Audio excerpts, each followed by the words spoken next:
Buenos días y bienvenidos al Foro de Gestión Pública y Liderazgo de la Universidad Internacional de La Rioja, que hoy tiene la enorme suerte de contar con un invitado excepcional. Tan excepcional que creo que no hace falta que lo presentemos, Iñaki Gabilondo. De Iñaki se pueden decir muchas cosas. Yo diría que en su mayoría buenas, pero permitidme que diga la que más me gusta.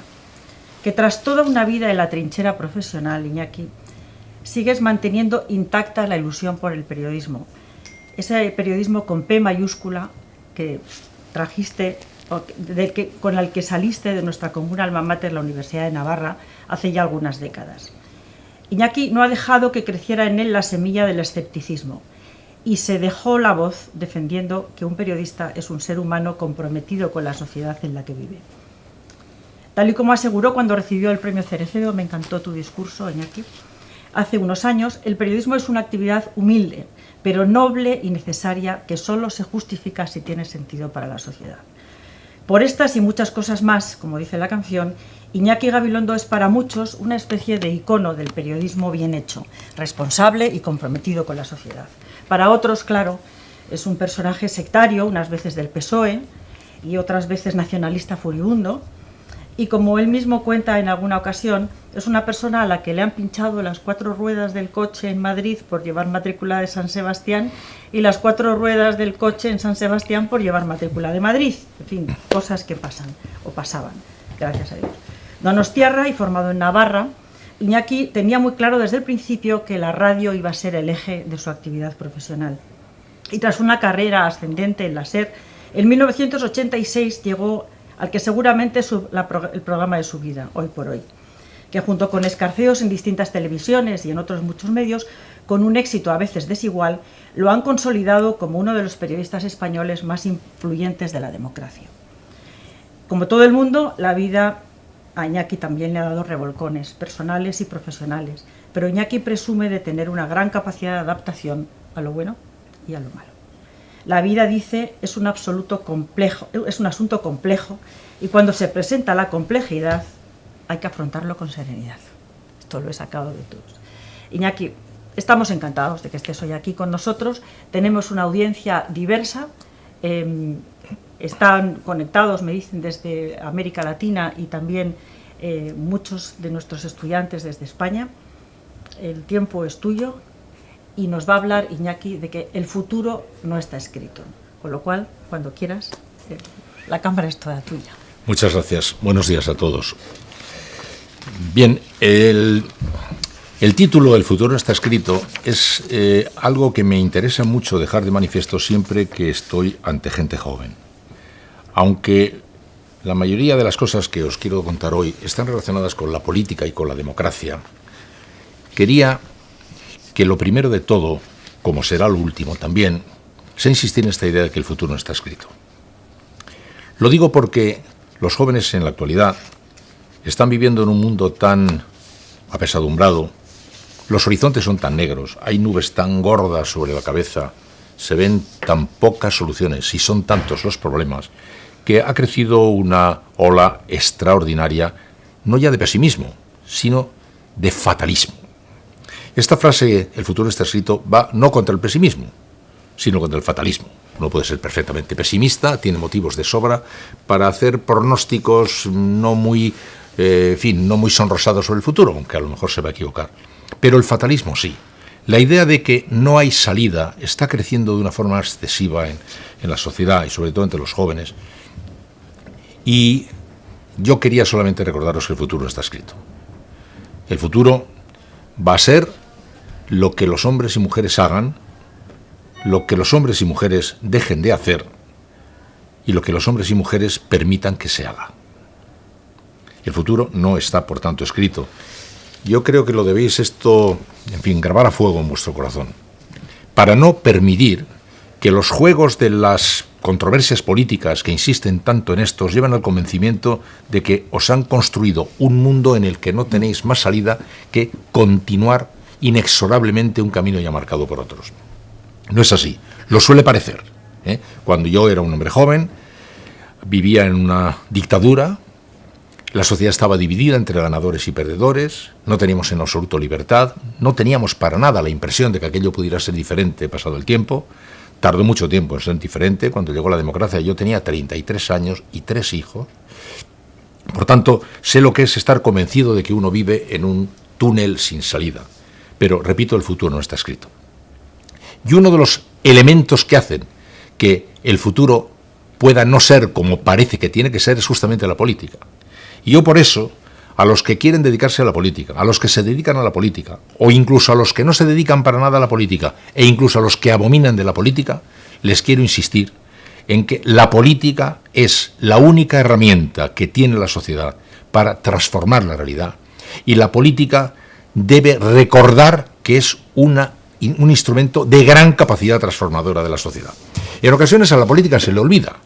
Cuando yo le oigo a un político hacer vaticinios en base al tiempo presente, pero es que me muero de la risa cuando dicen: dentro de 35 años los jóvenes tendrán no sé qué, las mujeres tendrán medio hijo, los otros tendrán no sé qué. Digo, pero vamos a ver, ¿qué estáis haciendo? Coged la actual realidad, proyectarla 40 años después y decir lo que sea, pero no penséis hacer nada desde ahora hasta entonces. No penséis que lo que va a ser dentro de 35 años va a estar determinado no solo por este punto de partida en el que nos encontramos, sino por todas las importantes transformaciones que pueden introducirse en esa realidad como consecuencia de la acción de la política. Por tanto, está perfectamente legitimado el pesimismo, no está legitimado el fatalismo y desde luego no está legitimado en modo alguno la resignación. Eso no, eso en ningún caso, porque...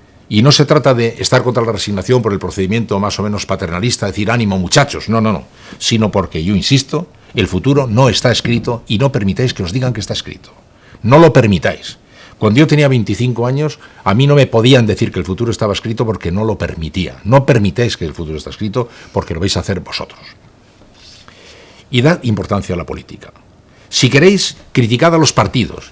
Si queréis, criticad a la actual política. Si queréis, criticad a qué ha terminado llegando la política, pero no la política como herramienta y como instrumento. Es el único instrumento que hay. Incluso cuando un día descubrimos que por encima de las democracias operaban los grandes poderes financieros, que por su cuenta y por su riesgo, burlándose de la soberanía popular, imponían su voluntad, sabed que solo hay una herramienta capaz de doblegar el brazo de esa extraordinaria fuerza financiera que doblega las democracias, y es la democracia. Casualmente, la única herramienta capaz de doblar el brazo a esas realidades es la política. Solo la política puede hacerlo, pero la política puede hacerlo. La política puede eliminar los paraísos fiscales, la política puede cambiar las políticas de natalidad, la política puede hacer muchas cosas. Por tanto, no os permitáis el lujo de eliminar la política de vuestro catálogo de cómplices, de catálogo de complicidad. El primer gran cómplice de todo joven es la política. La política democrática presenta unos cuantos problemas que yo quería también señalar rápidamente. Uno de ellos es que nos impide recordar el todo porque vivimos en las partes. La democracia deja ganadores y perdedores. En la democracia nunca ganan todos, siempre hay perdedores. Y en la democracia uno se agrupa en partidos, que ya lo dice la propia palabra, es una parcialidad aceptada frente a todos los demás. Recordar en todo momento, los que estén en la política, el motor vocacional que les llevó a ella. El motor vocacional que les llevó a ella fue el bien común. Ese es el objetivo final, aunque lo mire desde una determinada parcialidad, el bien común. Y esa es la gran dificultad. ¿Cómo se juega al bien común desde una parcialidad, cuando esa parcialidad termina encanallándose muchas veces y termina convirtiéndose casi en un objetivo en sí mismo? Esa es la gran dificultad. Los jóvenes que se dedican a la política y los que no se dedican a la política pero crean que la política nos afecta, nos concierne y por tanto nos importa, tienen que ser muy conscientes de ver cómo se conjuga ese difícil equilibrio entre la parcialidad legítima y el bien común obligatorio. Cada cual tiene derecho a su parcialidad y todos tienen la obligación del bien común. En el fondo, es la dificultad del vivir en sociedad. Somos solistas sociales. Vivimos como solistas en una orquesta social. Nos toca tocar un instrumento en el concierto general y todos tocamos la misma pieza. Y si no tocamos todos la misma pieza, la sociedad se arruina. Mirad, El que toca el triángulo, que es ese instrumentito así de metal, kin, kin, kin, kin, en la novena de Beethoven, está tocando la novena de Beethoven. Los violines que tocan la parte más melódica y conocida de la novena de Beethoven tocan la novena de Beethoven, pero los contrabajos que acompañan haciendo solo pom, pom, pom, pom, también tocan la novena de Beethoven. Cada cual juega un papel en el gran concierto, pero juegan un papel en el gran concierto, porque nadie es solo un individuo, todos somos miembros de una sociedad y todos determinamos lo que ocurre en esa sociedad y somos afectados por lo que en esa sociedad ocurra. Por tanto, nuestra dificultad es ver cómo somos individuales y sociales al mismo tiempo, cómo somos parciales y pensamos en el bien común al mismo tiempo. Es una de las grandes dificultades, pero es importantísimo no olvidarlo. Y los más jóvenes que entren en los partidos políticos, que entren con esa carga, inyectando a ese partido de nuevo la memoria original, lo que les llevó a esa actividad es el bien común, que no se os vaya a olvidar. La parcialidad es es imprescindible, pero es el gran fosa común en la que suelen caer muy, muy, muy a menudo todas estas ideas relacionadas con el bien común. ¿Alguna otra idea que tenía por aquí? ¿A dónde mirar para vivir la política? ¿A dónde mirar para vivir cualquier actividad que uno desarrolle siendo joven en esta actual sociedad? A la gente, a la vida, directamente al fondo de los ojos al ser humano. Ahora mismo, como consecuencia de la sofisticación de tantas cosas, de el desarrollo de ese poder financiero que se ha impuesto sobre todo, de la pesadez de la maquinaria política, todo ha terminado convirtiéndose en un juego de engranajes en el cual se ha perdido, se ha evaporado el ser humano como el destino final de toda nuestra acción. ¿Saben ustedes por qué la política se ha desprestigiado? Porque la gente cree que la política se ha ido al quinto pino, se ha ido a vivir a un lugar donde no está la gente, se ha encerrado en una nube para hablar de sus cosas, ya no habla de nuestras cosas. A los periodistas nos acusan muchas veces de lo mismo. Os habéis ido, junto con los políticos, al quinto pino, a hablar de vuestras cosas y no de las nuestras. Utilizáis nuestras cosas para hablar de vuestras cosas, pero os importan vuestras cosas, no nuestra realidad. Si queremos reencontrar el camino de la política, si queremos reencontrar el camino de nuestra actividad profesional, siempre será rumbo al hombre, siempre será rumbo al hombre. Y el que tenga la capacidad en su trabajo de contextualizar su vida, ser coherente con su acción, ser responsable con su empresa, ser responsable con su partido y no olvidar nunca que el destino final de su actividad es siempre el ser humano, estará mucho más cerca de triunfar. Lo he contado tantas veces que me da vergüenza hacerlo una vez más, pero es una pequeña confidencia profesional. Yo he estado muchos años haciendo programas ante un micrófono. Mis compañeros lo saben, porque les aburría diciéndoles cada día. Hoy no es nuestro destinatario el periódico que mañana va a comentar lo que digamos, ni el partido político que va a creer que le elogiamos o que le dejamos de criticar, o los intereses siquiera de la empresa en la que trabajamos. Hoy trabajamos para una persona que se llama Luis, que es de Burgos, que tiene 37 años, que tiene 3 hijos, que se va a despertar, que va a poner la radio y que va a oírnos decir hola, buenos días. Que no se nos olvide nunca, nunca, que ninguna actividad tiene sentido si no lo tiene sentido para la sociedad.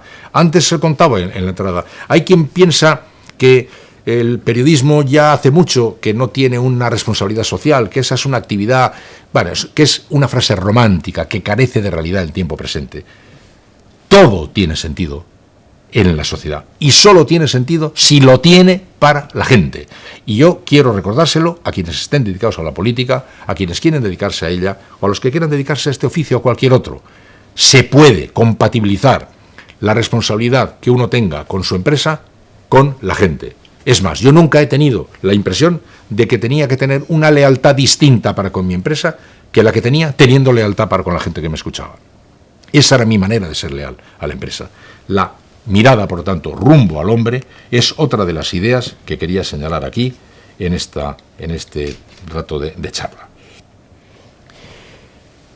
Para quienes se dedican a la política y a la comunicación, yo quiero también decirles que es muy importante trabajar para entender. Lo digo porque nadie explica lo que no entiende. Nadie es entendido si previamente no lo entiende él. Así como nadie es escuchado si no escucha. Nadie puede hacerse entender si previamente no ha entendido lo que hace. Hoy en día pasa muchísimo en la comunicación que se dan por supuestas las cosas, se atropella uno en la fronda de la preparación de las cosas, como en la política, y termina uno no entendiendo muy bien lo que está ocurriendo. Entender lo que está ocurriendo requiere mucho trabajo. Para los informadores, la información es solo la primera puerta que se abre para la llegada al conocimiento. La información no es el conocimiento, la información es la primera fase de llegada al conocimiento. Al conocimiento se llega pasando por la información, pero pasando por la información, por el trabajo, por la reflexión, por el análisis, para poder entender y para poder llegar a hacerse entender. Cuando yo estaba en CNN Plus, discutía bastante muchas veces con mi empresa, que acostumbraba a tener un modo seguramente muchos lo habrán visto, era un eslogan, ¿no?, que decía: lo estás viendo, está pasando. Consideraba que ofrecer una imagen de lo que estaba ocurriendo era la prueba superlativa de la acción informativa. Os estamos mostrando las cosas, no vamos a gastar ni una palabra en explicarla, no queremos influir, somos la limpieza por antonomasia. Lo estáis viendo, está pasando. Y yo les decía: ¿cómo podéis decir eso? Que suena tan bien y que es, primero, una negación del periodismo y, en segundo lugar, una equivocación respecto a la comunicación. Lo estás viendo, está pasando, y puedes no estar entendiendo lo que estás viendo, aunque esté pasando, porque te faltan elementos que te lo contextualicen. Y ponía el ejemplo que voy a volver a repetir aquí. Estás viendo, está pasando la lluvia que cae delante de tus ojos de manera tremenda en la pantalla de tu televisor. Lo estás viendo, está pasando, pero no sabes si es el primer día de lluvia después de 10 años de sequía, lluvia bendita, o es el 20º día de lluvia que está provocando la mayor inundación, lluvia maldita. No basta estar viéndolo, necesitas entenderlo, y para entenderlo hay que verlo más cosas. En la acción política, en la acción informativa, en la acción de la comunicación, en la acción de la comunicación con los demás, uno solo cuenta lo que entiende, y uno solo entiende lo que contextualiza. Y no puede, en modo alguno, la acción periodística o la acción política dar las cosas por sabidas si previamente no las ha sabido él. Quería, por tanto, invitaros muchísimo a aceptar esa cosa que a los periodistas nos duele un poquito, reconocer que todavía la información no es más que la primera puerta que se abre hasta el conocimiento, que el conocimiento está mucho más allá de esa puerta y que hay que llegar a través de mucho esfuerzo, de mucho trabajo, para poder después hacer entender lo más fundamental de lo que está ocurriendo. Alguna otra idea que quería contaros también,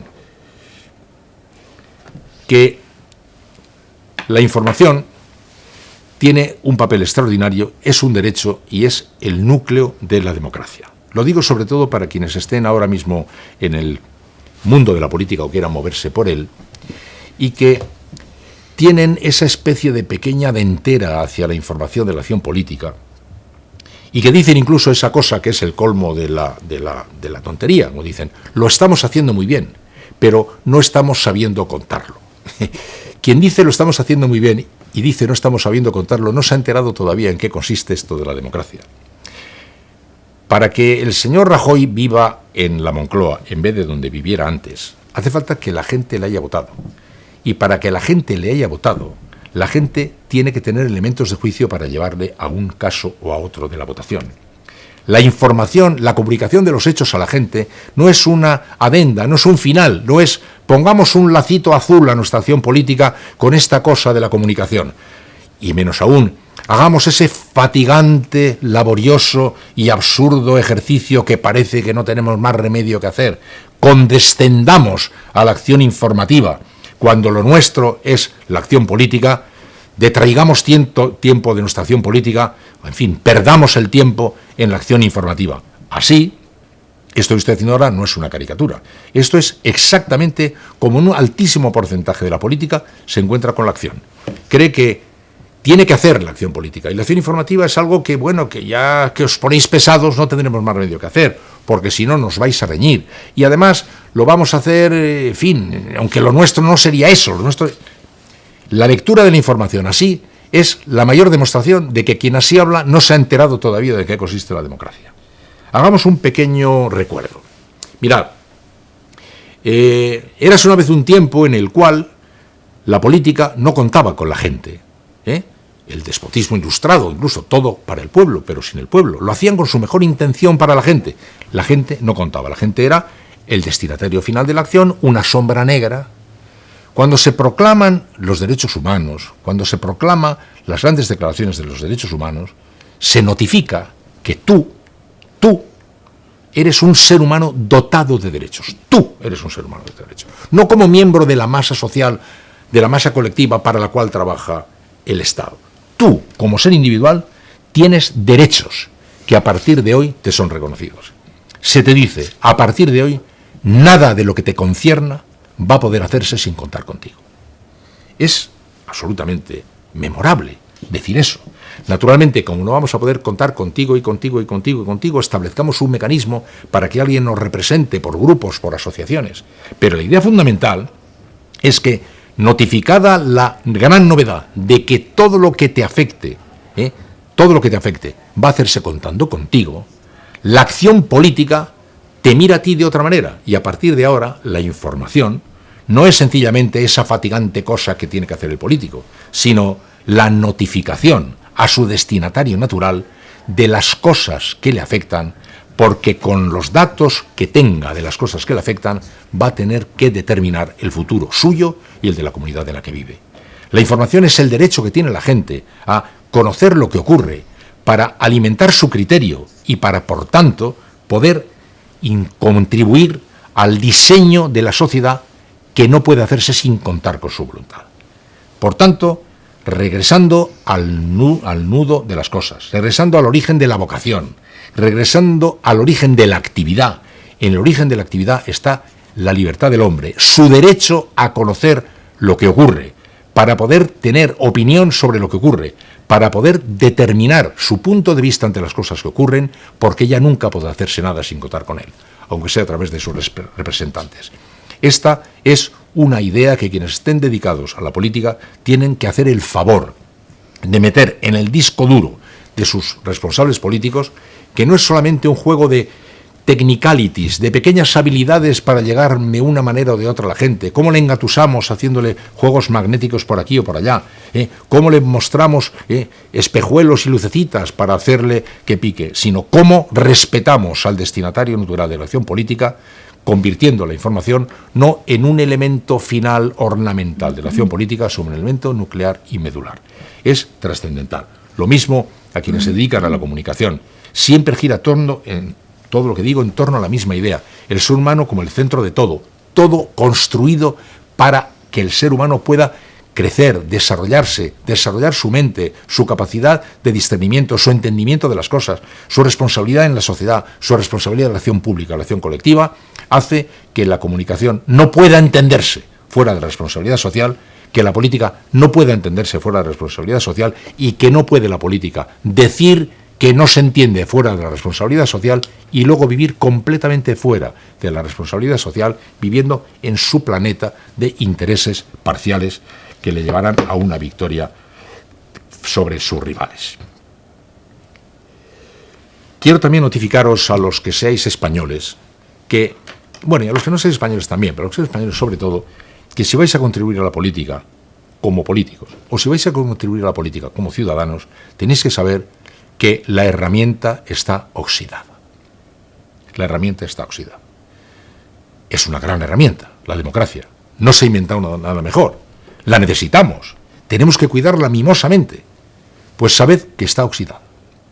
Sí, le hemos dado un uso intensivo desde que empezó la democracia. En muy poco tiempo hemos tenido que hacer muchísimas cosas. Se nos ha oxidado en gran parte. No nos está funcionando bien. Está un poquito apolillada. Necesitamos que la gente joven que se incorpore, tanto en calidad de sujeto agente político como de sujeto paciente ciudadano, que sepa que le toca jugar un papel en la revitalización de la democracia, en la recolocación de la democracia como pieza maestra de la articulación social, porque no lo está siendo. No, el Parlamento es una caricatura. Los partidos políticos son muy poquita cosa, no están cumpliendo el deber constitucional de ser democráticos. Están alejándose, se les ha olvidado lo del bien común. Están viviendo sus preocupaciones de combate contra sus rivales de una manera absurda. Tan absurda que le están haciendo daño a la democracia. Es decir, hay un montón de gente en España, por ejemplo, que tiene muy mala opinión de la política, a que no saben por qué, porque se lo ha dicho la política, eso ya es el colmo. Es decir, este partido me dice que estos son unos ladrones, este partido que aquel me dice que estos son unos sinvergüenzas, este me dice que aquellos son unos piratas, y yo que estoy en medio, aprendo que todos son una bandilla de ladrones piratas y se me desacredita la política. ¿Ustedes le han oído alguna vez a un banquero decir que el otro banquero es un sinvergüenza? ¿Usted ha oído decir alguna vez a un banquero, no se fíe usted de ese banco que le va a robar? No. Libran una competencia feroz, pero tiene también la preocupación colectiva de que el sistema sea respetado y aparezca como respetable. Bueno, pues la política es una jugada que ha perdido tan de vista la naturaleza de su acción y la naturaleza de sus intereses, que no se da cuenta de que la está bombardeando a cañonazo limpio y desacreditándole ante la sociedad por el procedimiento, como digo, no de criticar los puntos de vista de su adversario, que es natural, no de, en fin, de tratar de derrotarle, no, presentarlo ante la sociedad como algo completamente maligno. Un partido no presenta a otro como un partido, no, un partido maligno, lleno de gente maligna. Bueno, yo tengo, por tanto, una opinión que no es tan maligna de los partidos, pero mi esfuerzo me ha tocado, porque si les hubiera tenido que hacer caso a todo lo que me han dicho, desde luego huiría, en cuanto apareciera un partido político, de la cantidad de cosas horrorosas que me han dicho los demás de él. Las herramientas que tenemos que utilizar en la democracia necesitan ser revisadas, entre las cuales revisiones incluye el crecimiento de la autoritas de la política, el crecimiento de la imagen de la política, que tiene que construirse también a base de cambiar el discurso coral en torno a la política. Y os digo lo del desgaste, porque para la gente más joven os quiero contar que se han ido cayendo simultáneamente, sin pilas, prácticamente todos los instrumentos que construimos durante la democracia, durante la transición. Se ha hecho un esfuerzo extraordinario. Yo soy testigo, modesto partícipe de la parte que me toca. Estoy muy orgulloso de la acción de la sociedad española durante la transición. Se montó como se pudo, sin experiencia, sin conocimiento, sin noticia de la democracia. Se montó como se pudo aquel edificio y se hizo un trabajo, a mi juicio, extremadamente importante. Pero, ¿sabéis? Con el paso de tantos años, teniendo que hacer a la vez tantas cosas, pues un día notamos que se nos estaba desfalleciendo todo lo que había construido aquello. Y una mañana notamos que la jefatura del Estado estaba desfallecida, que los partidos políticos estaban desfallecidos, que el Parlamento estaba desfallecido, que el Estado de las autonomías estaba desfalleciendo, que la Constitución estaba gastándosenos, que los sindicatos habían venido abajo, que los medios de comunicación estaban temblando. Notamos, por tanto, que todo aquello estaba flaqueando. Algunos, al observar ese espectáculo de flaqueo general, hicieron una crítica demoledora. Yo, como forma parte de la generación que hizo ese esfuerzo, yo pediría un poco más de consideración y comprensión con ese gigantesco esfuerzo que se ha hecho. Y al tiempo, a esa generación mía, que se enfada cada vez que le dicen que está mostrando extraordinarios síntomas de fatiga y que no puede seguir así, tengo que decirle que entienda que no puede seguir así y que necesita un reconstituyente. A la cuestión de si necesitamos un Estado constituyente, yo digo reconstituyente, que era el nombre que solía tener aquello que nos daban a los niños cuando estábamos un poquitín flojos de algo, de calcio o de lo que fuera. España necesita ser reconstituida con inyecciones de vitalidad democrática, con inyecciones de vitalidad que transformen los partidos, que no permitan lo que los partidos están permitiendo. Pero ¿cómo pueden los partidos permitir la corrupción? ¿Pero cómo pueden los partidos permitir la corrupción? ¿Cómo puede un partido estar esperando a que la sociedad le recrimine su corrupción cuando el propio partido tendría que ser el primer interesado en quitarse de encima eso? ¿Cómo podemos estar jugando con la corrupción, haciendo mi corrupción no es tan grave porque la tuya es mayor, o tú antes fuiste corrupto, o tú serás... ¿Pero qué es eso? ¿Pero qué suicidio de la política es ese? Los que amamos la política estamos absolutamente indignados con la falta de sensibilidad que están teniendo los partidos políticos para entender el estrago que está produciendo en la sociedad. Esa mirada parcial, pequeñita, minúscula, cateta, ridícula, antigua, condenada a muerte. Un suicidio general, jugar a la ruleta rusa. No permitáis eso. La herramienta se tiene que revitalizar. Tenemos que revitalizar todos los elementos que necesita una democracia para ponerse de pie. España es un país estupendo, es un país formidable, pero necesita un proyecto colectivo. Cuando España tiene un proyecto colectivo, España es imbatible, pero es que no hay un proyecto colectivo. El proyecto colectivo lo tenemos que construir seguramente entre todos. Y en este tiempo que ahora va a empezar, cuando empiece, esta es otra, pues tenemos todos la obligación de ser conscientes de que hay que darle a esta sociedad un empujón de modernidad de arriba a abajo, pero extraordinario, ¿eh? Es un desafío de generación. Y esa es una historia en la cual yo creo que todos tenemos que estar perfectamente implicados. ¿Alguna idea más? A ver.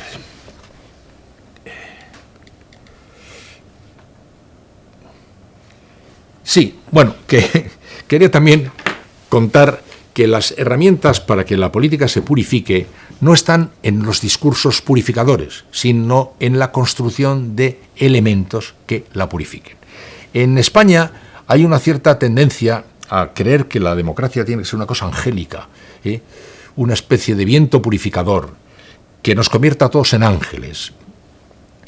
Y piensa que somos nosotros unos diablos de nacimiento cuando ve que en otros países pues no existen tal vez las mismas malas costumbres que hay aquí. Bueno, pues yo solamente quiero decir que eso no es así. La democracia es un invento humano para atender, como antes decía, a ese derecho que tiene ese ciudadano, que tienes tú, a que cuenten contigo para lo que te concierne, y la herramienta también para arbitrar los litigios entre legítimos intereses enfrentados. Legítimos intereses enfrentados. No es, por tanto, algo que requiera de ángeles, requiere de hombres defendiendo legítimos puntos de vista diferentes e intereses enfrentados. Y eso no está mal, solo que eso necesita juego limpio, transparencia, rendición de cuentas y una justicia como es debido. Cuando vemos en las series de televisión norteamericanas, pues referidas a la Casa Blanca, pues el ala oeste de la Casa Blanca, o Castillo de Naipes, etcétera, nos hace bastante impresión a los angelicales demócratas españoles ver cómo de pronto un senador de Wisconsin está negociando con la mayoría del partido contrario que, bueno, voy a votarte a favor de las serrerías que tú quieres en tu estado si tú votas a mi favor en el caso de los colegios que yo quiero poner en Alabama. Y eso nos parece una mercadería absolutamente repugnante. ¿Pero cómo es eso? Pero nos parece de vileza. Estos grupos de presión defendiendo intereses. ¿Pero qué es eso? Esos lobbies. ¿Pero qué es esa política? ¿Pero eso qué es? Porque hemos decidido que la política en nuestros casos se toca con violín mientras se cantan dulces melodías de coro. No. La política se juega francamente así, con esa franqueza de los intereses en litigio, pero obligados al juego limpio porque hay unos mecanismos establecidos de control, rendición de cuentas, transparencia y de justicia que hacen que las cosas se articulen dentro de un reglamento, dentro de un juego, sin trampas ni tonterías. Por tanto, no caigamos tampoco en esa equivocación de creer que España es un país mal hecho para la democracia, que nosotros no tenemos ese instinto decente que otros países tienen, porque ningún ser humano tiene instinto decente si le dejan que campe a sus anchas. El instinto menos decente, como no sea uno santo, empieza a florecer y a crecer a toda velocidad en cuanto le dejan a uno libertad de circulación sin control de ningún tipo. Dejen ustedes a los países nórdicos que ustedes quieran. Acepto el juego del calvinismo y sé que eso es así, también es verdad, pero sin darle muchísima importancia. Yo les canjeo a ustedes los modelos de rendición de cuentas del Tribunal de Cuentas español, por ejemplo, que está constituido por los propios partidos políticos que luego se tienen que juzgar a sí mismos. Regalen ustedes ese mecanismo al país más noble que ustedes encuentren en la tierra y déjenles 5 años. Y luego traigan ustedes aquí el mecanismo de control de cuentas que tenga el país que mejor lo tiene y esperen 5 años a ver quién es el decente y quién es el indecente. No caigamos, no somos peores que nadie, no somos mejores que nadie. Pero tenemos que establecer mecanismos de acción política que sean los que garanticen que el juego de los legítimos intereses en litigio se desarrolle dentro de los cauces de la legalidad, de los cauces de la decencia y de los cauces de la democracia. Y no nos desanimemos creyendo que hemos nacido para otra cosa, que somos borregos, que no teníamos alma noble y que somos unos sinvergüenzas de nacimiento. No somos unos sinvergüenzas de nacimiento. España ha demostrado muchas cosas. Y quería terminar hablando de España un minuto nada más. Porque yo tengo 73 años de experiencia de España. He vivido 33 de esos 73 años en una dictadura. He vivido después en una democracia. Estoy muy orgulloso de lo que la democracia ha podido hacer. Cuando la critico es porque la quiero y porque creo que necesitamos decir a la gente joven que tiene que hacer el esfuerzo que estoy diciendo a vosotros. Y no caigáis en el gran pecado nacional. El pecado español es, si no puedo ser el primero, solo me conformo con ser el último. Ese es el gran pecado español. Pasamos de ser los mejores con mucho a los peores con mucha diferencia. No aceptamos nunca que no somos los primeros, porque inmediatamente no aceptamos que podemos ser los cuartos, los quintos, los duodécimos, no. Somos los mejores o los peores. Esa ecuanimidad mental ha de comenzar por una ecuanimidad individual para colocar su cabeza en el sentido común y el sano juicio. En resumen, el futuro no está escrito. No os lo creáis. ¿Y sabéis por qué no está escrito? Porque existe la política. Si no existiera la política, estaría escrito. Si no existiera la política, las cosas irían dando al tran como van, y efectivamente dentro de 40 años serían las cosas como más o menos vemos ahora que están siendo, con los cruces de las novedades científicas que interrumpan eso en un sentido o el otro. Pero está la política. Y como está la política, el futuro no está escrito. Los que miren su horizonte con más pesimismo y con más angustia son los que menos tienen que aceptar que la política no valga. Son los primeros que tienen que demandarla, los primeros que la tienen que requerir para dar el volantazo que se necesita para que el futuro no sea como en ocasiones parece que es. Voy a ser muy disciplinado con el tiempo que me han pedido que consuma. Acaba en este momento de consumirse el tiempo que me han pedido que consuma y aquí terminaré y quedo a vuestra disposición. Muchísimas gracias. Pues como no podía ser de otra manera, tenemos muchas preguntas que nos mandan nuestros alumnos, tanto en España como alguno incluso en América Latina, a pesar de la hora.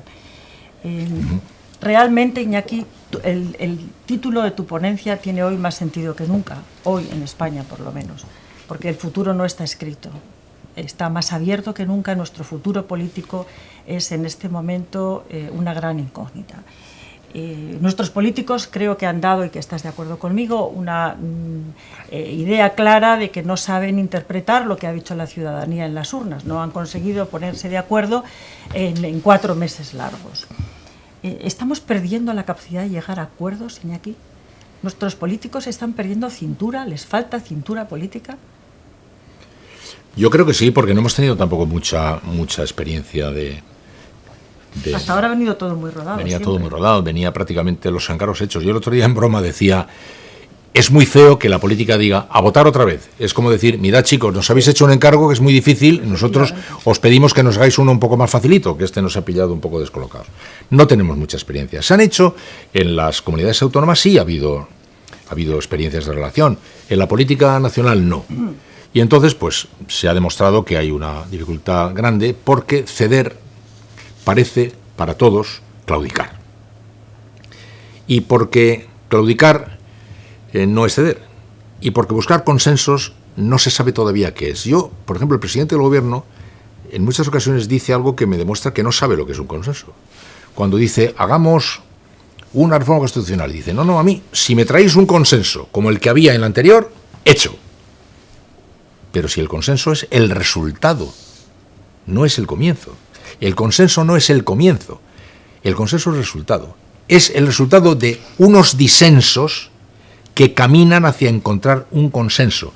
Es la búsqueda de un punto que al comienzo no es de nadie y que termina siendo de todos. El consenso es el resultado de un trabajo. Por tanto, cuando el presidente del gobierno habla del consenso como algo que, si está, ya vale, en vez de algo que hay que construir, explica en cierto sentido por qué ha habido tantas dificultades para avanzar. Porque no hay mucha conciencia de que el consenso obliga a construir. El consenso no es solo pactar, es construir una posición consensuada. Y no hay experiencia al respecto en este sentido y se ha demostrado. ¿Crees que ahora puede cambiar la situación? Sí, puede cambiar la situación, pero no porque hayan aprendido ya eso, sino porque saben, escarmentados, que la sociedad no lo iba a perdonar. Ahora yo creo que el escarmiento de los meses transcurridos va a hacer que ahora posiblemente se vaya a hacer una formulación de salida que le otorgue al partido ganador un margen de maniobra grande con los sistemas que sean de abstenciones, etc. No os digo que vaya a ser a la primera y muy fácil, pero que ya no va a ser. Y va a ser por el escarmiento de esto, de la percepción que todos los partidos tienen de que la sociedad está disgustada y que va a ir a votar, pues los que vayan, que va a haber mucha abstención, va a ir a votar un poco a regañadientes, ¿no? Aunque ya a lo largo de tu intervención magnífica ya has dejado bastante claro muchos de estos puntos, sí me gustaría incidir. Nuestra transición fue un ejemplo de concordia y de entendimiento, no solo en España, sino que exportable a muchos de los países de América Latina y otros puntos del mundo. ¿Por qué hemos dado ahora este triste espectáculo? ¿Qué crees que nos está pasando? ¿Por qué se ha roto la concordia y hemos dado un espectáculo de desencuentro prolongado y irresoluble? Yo algunas veces he dicho que uno de los milagros de la transición fue el miedo. Cuando se murió Franco, la sociedad española tenía miedo de que volviéramos al encarnizamiento de las peleas de las dos Españas extremadas. Por eso Suárez, que tuvo mucha vista, colocó una opción templada que permitiera a la gente escaparse del riesgo de la tensión. El milagro de la transición española es el resultado del mérito de gente, el esfuerzo de gente y de la ayuda inestimable del miedo. En este caso yo creo que no hay suficiente miedo a las repercusiones que tiene esta situación, y yo creo que deberíamos tenerlo.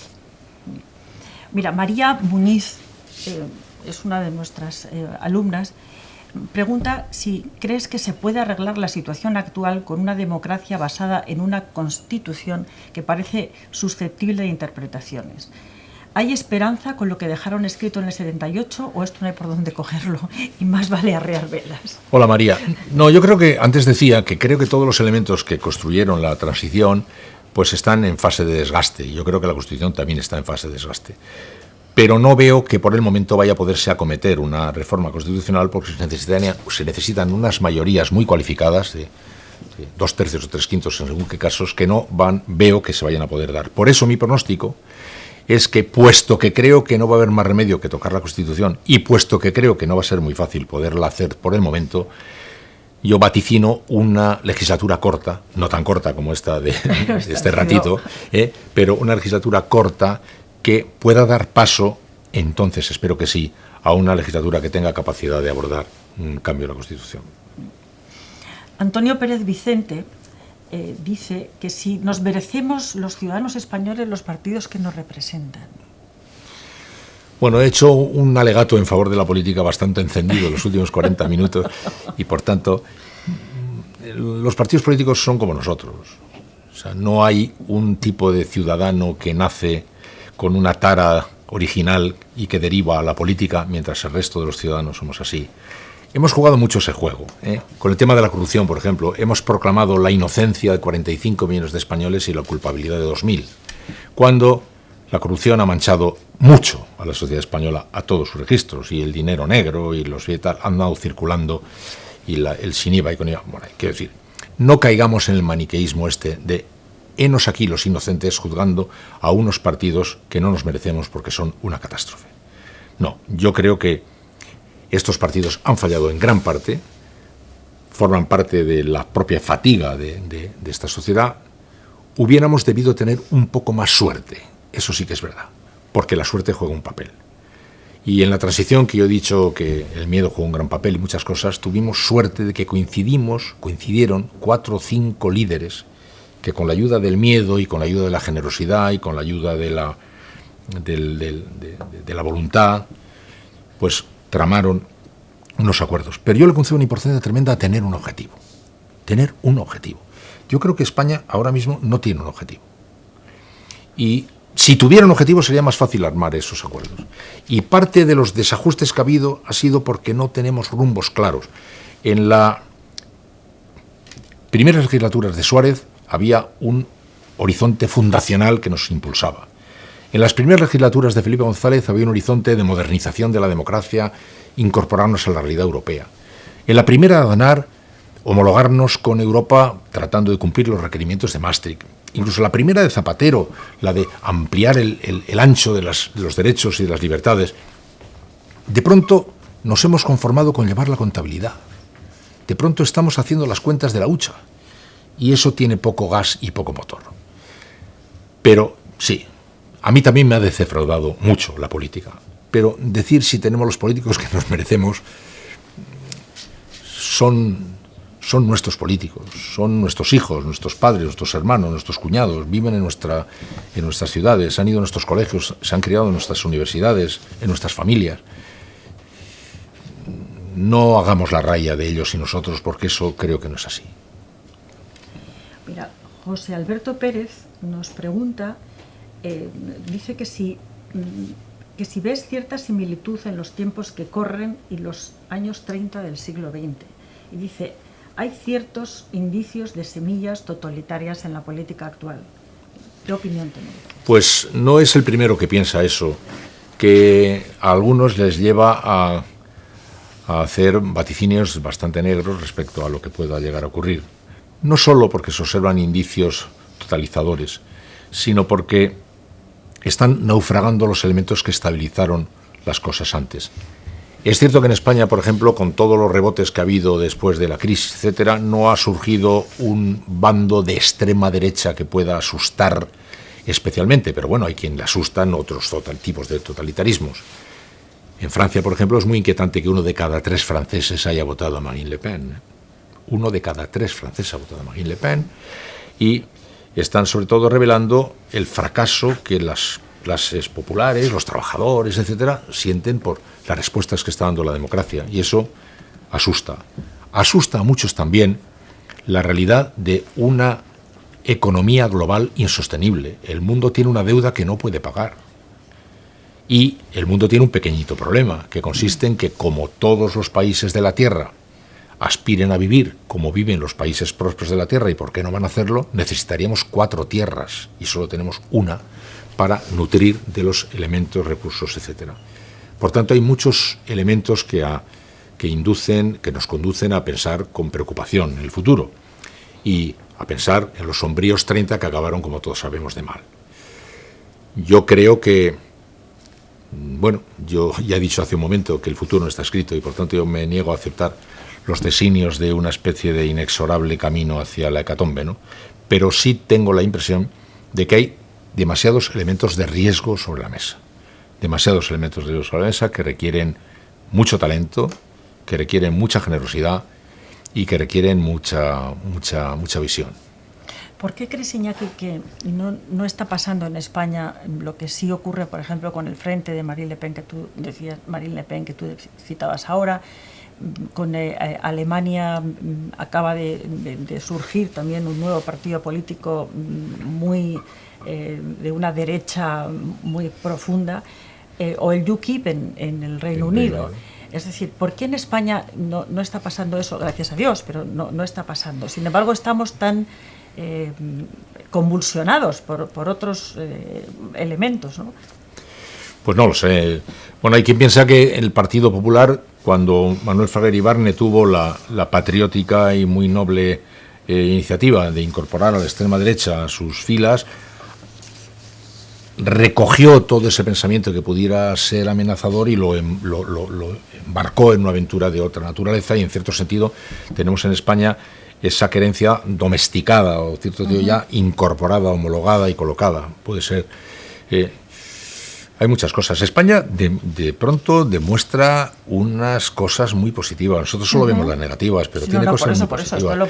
En España, después del 11M, por ejemplo, no hubo rebotes antiislámicos, inexplicablemente. El mundo entero se quedó asombrado. Tenemos algunos elementos que están muy consolidados también en base tal vez a la propia estructura de familia.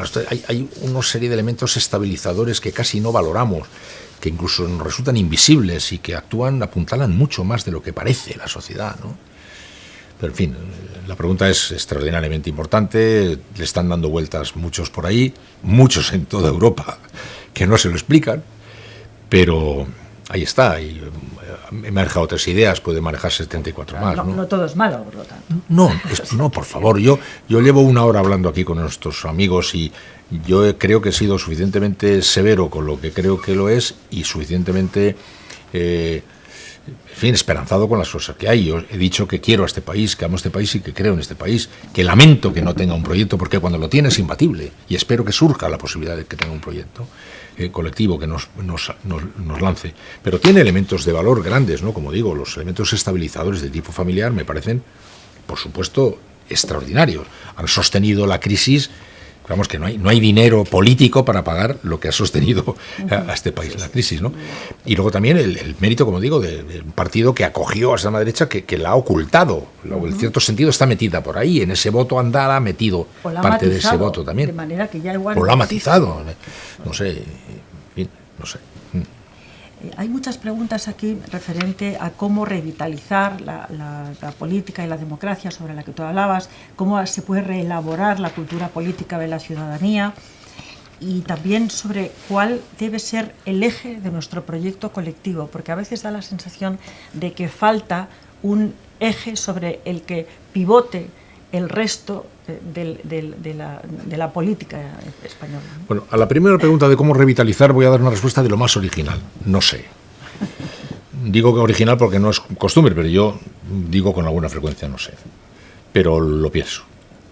Respecto a cuál podría ser el motor. Mirad, yo creo que un motor, a mi juicio, para mí muy incandescente, es el futuro. Un inciso de 15 segundos. He empezado a hacer una serie de televisión en el Canal 0 que se titula Cuando yo no esté. Porque yo en mi pantalla de inicio aquí, en mi iPad, tengo siempre Nature y Science y todos los días de mi vida leo Nature y Science, aunque el 90% de lo que pone no lo entiendo, porque me permite comprobar cuántas cosas están cambiando y a qué gran velocidad y cuántas cosas están cociendo la cocina del mundo que nos anuncia en un tiempo distinto.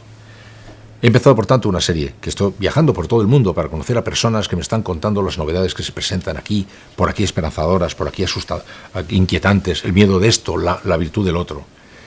Si en España tuviéramos la conciencia que yo tengo, de que estamos metidos en un trepidante y vertiginoso cambio, ese cambio sería el gran motor.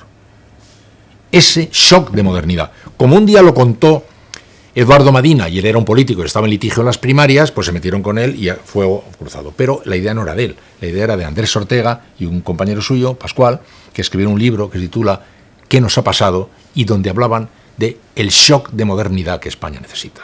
Para mí, el shock de modernidad sería un shock de modernidad que a lo ancho y a lo hondo, transformando la educación, la investigación, el pensamiento, la mirada general, nos dijera, señores, en los próximos 20 años nos jugamos el futuro. Y en estos 20 años vamos a hacer una aventura que va a dejar turulata a la humanidad. Vamos a hacer una vasta operación de transformación de este país. No le va a conocer ni su abuela. Vamos a cambiar todo, de arriba abajo, pero mirando al futuro, apuntándonos a las corrientes transformadoras que están produciendo a gran velocidad. Yo, por ejemplo, en este viaje estoy haciendo por ahí, por el mundo, para ver esto, no puedo entenderlo. O sea, me parece una locura lo que estamos haciendo con la investigación. Y una locura. O sea, siendo evidente que lo que ahora está, dentro de 10 años ni va a estar. Mirad el trabajo, se ha dicho. El 80% del trabajo del que viviréis dentro de 20 años no se ha inventado todavía. De las 100 empresas más importantes del mundo, 70 hace 30 años no existían. Cuando está esto avanzando a gran velocidad, ¿cómo podemos permitirnos el lujo de no invertir en investigación, en innovación? ¿Cómo podemos hacer eso? Yo por eso creo que un motor, es el que estoy ahora mismo más encendido, sería este gran shock de modernidad, transformando este país. España no puede aceptar ser un país de camareros y de bares. En España no hay más que bares. En España hay un bar cada 5 centímetros. Estamos haciendo prácticamente dejación de nuestras capacidades de otro tipo, entendiendo que eso es un poco lo que nos toca hacer. Yo sería un agitador, yo sería un verdadero agitador creo que la política tiene que serlo, para darle a este país la convicción de que tiene que hacer un esfuerzo épico de ese tipo en innovación, en educación y transformación. hay muchos alumnos que se congratulan de poderte escuchar en el Día Internacional de la Libertad de Prensa, que es hoy. Y Jerónimo pregunta, no tengo el apellido, ¿qué papel crees que deben de tener los medios de comunicación en esta orquesta general que tú mencionabas? ¿Deben de llevar la batuta o limitarse a tocar el triángulo? ¿Por qué es tan complejo encontrar en los políticos y en el periodismo una visión y un discurso como el tuyo? O sea, fíjate qué piropo te está dando. Bueno, muchas gracias. No sé, si yo supiera todo eso que se supone que tendría que saber, sería un hombre mucho más feliz de lo que soy, porque yo sufro con no tener respuesta a estas cosas.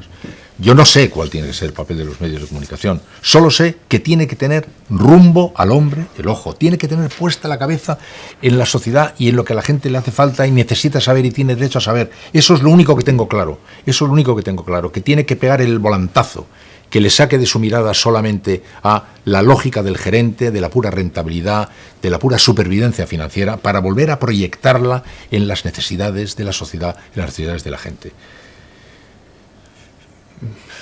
Ahora mismo los medios de comunicación están viviendo una situación financiera tan desesperada que prácticamente el 90% de su energía se consume en la supervivencia financiera. Con gran talento, personas de gran talento, gente con gran vocación. Si percibís fuego en mí, con más fuego que yo, con más pasión por la comunicación que yo, y que sin embargo están teniendo que dedicar el 90% de su energía a la pura supervivencia financiera. Tengámoslo en cuenta también, están haciendo un viaje que va de un mundo que ya no será a un mundo que todavía no es. En este viaje, en el medio de este terremoto, están pasando las moradas, ya lo sabéis, está el suelo lleno de cadáveres, suelos llenos de contratos basura, salarios miseria, gerentes angustiados. Es un momento de especial dificultad.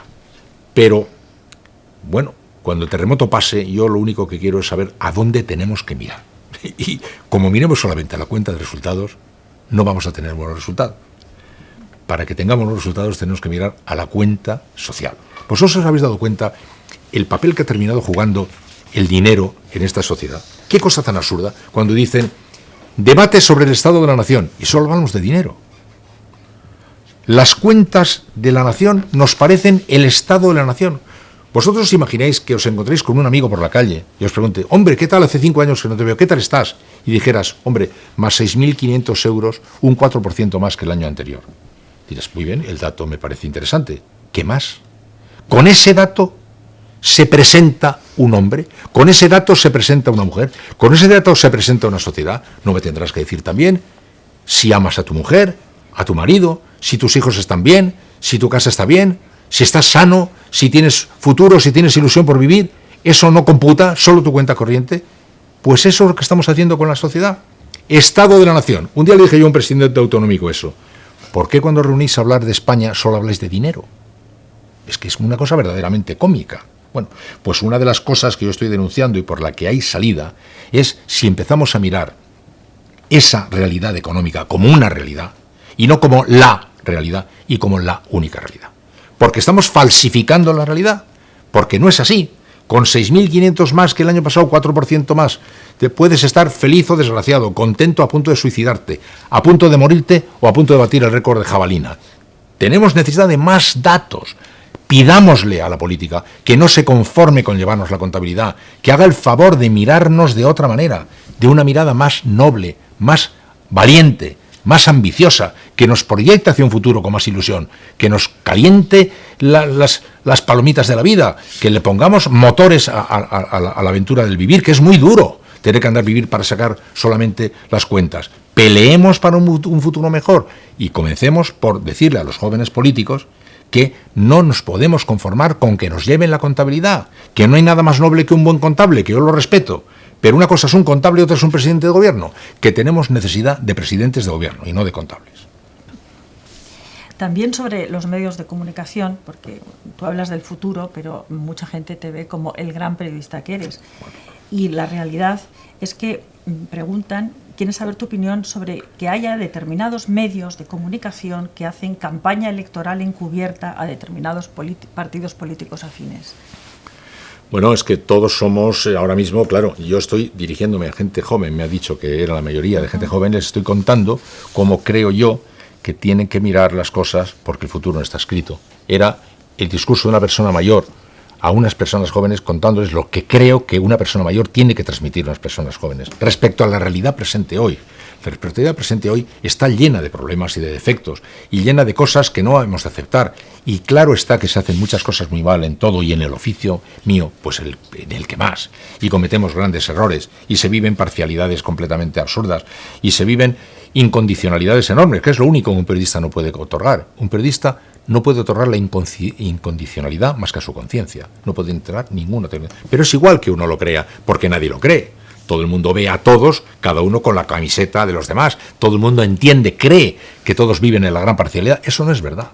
Eso no es verdad, pero es así. Yo tengo la camiseta del PSOE, hasta el punto que yo, para muchos señores, soy un señor que todas las mañanas comulga con la hoja parroquial que le da el Partido Socialista, que le cuenta por teléfono el líder socialista lo que tiene que contar, y que vive en una empresa que le da la papilla del comer socialista. Bueno, antes creyeron que esa la papilla me la daba el nacionalismo vasco, un poquito antes que me la daba el Opus Dei, un poquito antes. Me han ido dando sucesivas papillas. Bueno, porque a la gente no le parece muy fácil imaginar que eso no es verdad. ¿Pero por qué? Porque todos están viendo que los comportamientos de alguno se entienden que es el comportamiento de todos. Eso no es así. Hay gente que vive la incondicionalidad a los partidos, que tú denuncias, pero hay mucha gente que no vive esa incondicionalidad. Muchísima. Aunque tenga afinidades que le hagan en un momento determinado estar a favor de unos o a favor de otros, o más veces a favor de unos, porque tiene una legítima ideología en una dirección. No caigamos tampoco en esa enorme generalización, pero sí que es cierta la acusación. Hay gente que vive de la incondicionalidad y que cuando se levanta por la mañana, sin necesidad de saber lo que ha ocurrido, ya sabe qué opinión tiene. Y eso no puede ser. En ese sentido, yo soy un hombre muy clásico. Yo, antes de tener una opinión, necesito tener mucha información. Hay mucha gente como yo que no tiene opinión hasta que no tiene mucha información. Pero cuando tiene una opinión, no hace falta que todos le miren creyendo que la tiene de saque porque algunos la tienen. No es así. Pero en fin, el periodismo actual, claro está que está lleno de defectos. Pero yo el primero que os digo es el que antes he dicho, que está viviendo la angustia financiera, que está mirando todo desde una perspectiva muy de supervivencia, que hace que estén eliminándose fuentes, eliminándose corresponsalías, eliminándose reporterismos, haciendo cada vez más un periodismo de espera ante el ordenador. Esos son los verdaderos pecados, a mi juicio, del periodismo ahora mismo. José Ignacio Hernández nos pregunta si crees que hay que refundar la relación entre el periodismo y la política. Sí, hay que refundarla por completo, la relación entre el periodismo y la política. Entre que no teníamos experiencia, que al comienzo de la democracia vivimos juntos el periodismo y la política, la aventura de estar creando algo que no sabíamos cómo era, llegamos a un grado de aproximación peligrosa. Yo creo que hay que mantener una distancia que no se ha mantenido y que hay que recolocar. Yo creo mucho en las distancias. Mucho. Creo que hay que tener una cierta distancia con las cosas. Yo, por ejemplo, no voy nunca a comer con políticos, nunca. Hasta los que se creen que estoy todo el día acostándome con ellos, yo nunca como con ningún político. Porque no sé mantener mi propia mirada, caigo pronto en las redes afectivas de la complicidad con otros y me cuido en este sentido. Conozco a periodistas que están todos los días con políticos y mantienen una ecuanimidad muy superior a la mía, pero yo no sé hacerlo. Pero el periodismo en general ha vivido demasiado cerca de la política. Ha vivido demasiado cerca hasta el punto que se ha empastado con ella y, como antes decía, la gente nos mira a los periodistas y a los políticos juntos y nos dice, helos ahí, en el quinto pino, hablando de sus cosas ajenos a las cosas que nos pasan a nosotros. Hay que refundar esa relación. Hay que refundarla colocando a cada uno en la posición que le corresponde. Y eso es solamente haciendo un ejercicio de distancia. Se está haciendo ya, aunque haya casos que antes han denunciado que no es así. Se está haciendo ya un ejercicio de distancia. Sin esa cierta distancia uno no puede ver las cosas. Quería decir que uno de los elementos que han contribuido a hacer más cama revuelta, esa cosa que denunciabas, es que la entrega de licencias de radio y televisión lo hacía el poder político. Entonces, claro, el poder político cogía y, según quién estaba en el poder, otorgaba un montón de licencias de radio a unos y no a otros. Y luego otorgaba a otros y no a unos, y licencias de televisión, etcétera. Y eso ha ido metiendo a las empresas en las tripas de los diferentes partidos como parte, en cierto sentido, determinante de su propia acción de negocio. Y eso ya lo que nos faltaba, ¿no? Después de haber empezado con la inexperiencia de la democracia, haciendo esta relación tan poco sana, pues encima nos faltaba eso para que al final se montara la gran papilla, que es lo que ha hecho que la gente vea a los partidos y a los medios de comunicación adscritos y alineados. Es decir, la COPE, la ABC, el Partido Popular, la SER, el País, el PSOE, la SETA en estos juegos, que es lo peor que le puede pasar a un medio de comunicación. Ya me están diciendo que tenemos que empezar a terminar, pero quiero...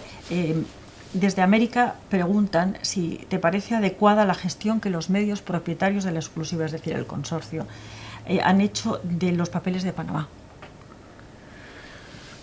No tengo información muy precisa sobre cómo han trabajado, pero a mí me ha parecido muy bien. O sea, yo me he sentido tan complacido al comprobar que el periodismo que temíamos que iba a poder morir está buscando nuevos caminos llenos de vitalidad. El periodismo sin ánimo de lucro, que en muchos lugares del mundo, en Estados Unidos está creciendo mucho, en España también. Estos consorcios de periodistas de investigación que están trabajando para actuar. Claro que hay problemas y muchos elementos discutibles en lo que se quiera, pero a mí me parece, por encima de cualquier otra cosa, la novedad de que el periodismo de datos, el periodismo de investigación está musculándose para prepararse del tiempo venidero, me parece una excelentísima noticia. Y hay varias preguntas en el sentido de que si estuvieras empezando ahora, Iñaki, ¿qué te gustaría hacer y qué crees que no harías en ningún caso? Bueno, estáis ante el hombre más feliz de la Tierra porque es el hombre más afortunado de la Tierra. Yo he tenido muchas malas suertes en algunos aspectos de mi vida. Bueno, he tenido unas rachas de mala suerte en algunos aspectos de mi vida, pero yo he tenido una suerte profesional que no se puede imaginar. Yo cuando era un niño pequeño soñaba con vivir en la radio.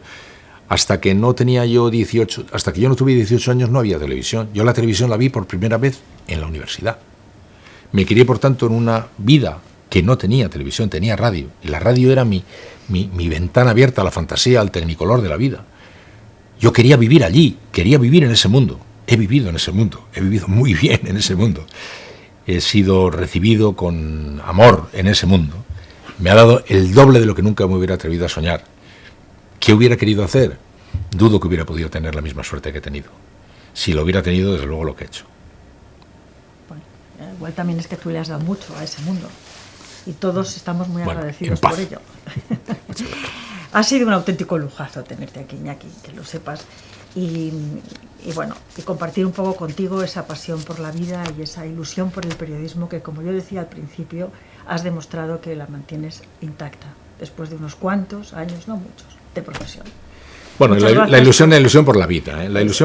No se puede tener ilusión por el periodismo si no tiene ilusión por la vida. Yo tengo mucha ilusión por el día de hoy, que es el último 3 de mayo del año 2016 que voy a vivir. Eso está muy bien. Así que muchas no me lo gracias, pierdo. Iñaki, y esperamos en otra ocasión volver a contar con tu presencia en la Universidad Internacional de La Rioja. Muchas gracias a todos. Siento mucho todo esto que se me queda por preguntar. He intentado agruparlas un poco y en otra ocasión, desde luego nunca habíamos tenido tanto quórum como para... Soy muy pesado yo respondiendo. No. Muchísimas gracias y nos vemos en una nueva edición de la Universidad, del Foro del Liderazgo Público y Gestión de la Universidad Internacional de La Rioja. Adiós. Gracias.